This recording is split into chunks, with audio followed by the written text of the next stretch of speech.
Let's review the $110 Australian Ahsoka's T-6 Jedi Shuttle. For ages 9 plus with 601 pieces, is it really worth that price tag?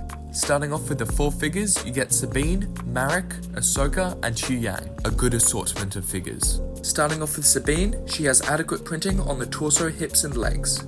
No arm printing sadly, but an awesome print on top of the same gunmetal grey helmet we've seen with Din Djarin. She has 2 different face prints and a funky looking hairpiece.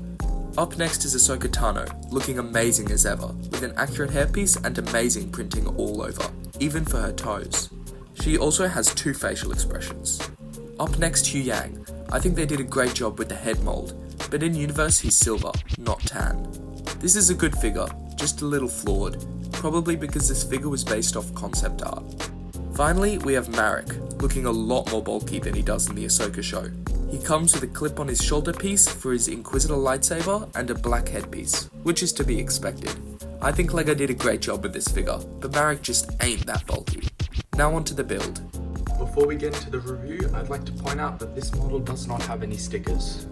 First, going into the aesthetics of this model, it has an amazing red colour, exactly the same red colour as the Coruscant Guard gunship, which is good because most LEGO sets are quite grey, but this one does have a little burst of colour, which I love. The wings do look great, but only from this top point of view. If you look at their wings from beneath, they do look very plain. There's not even any red pieces here to make it look better. The wings are a good size, and they do capture the same back turret that we see in the Ahsoka show. The thrust is a bluish colour, which works well, and the model does overall look aesthetically pleasing, although it is very undersized. Now let's go on to the play features. Moving on to the play features, we'll start with the basic play features, one of which is you can fit 1 figure into the cockpit, which is annoying. It's a pretty expensive set, and only being able to fit in 1 minifigure into the cockpit is definitely a takeaway.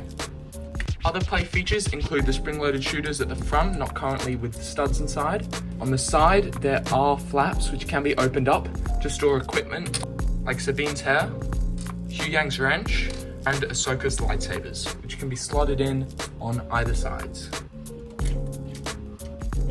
Moving on, there are some interesting play features, like the ability to pull off this front cockpit and use it as an escape pod, just like you were able to do in the previous T-6 Jedi Shuttle.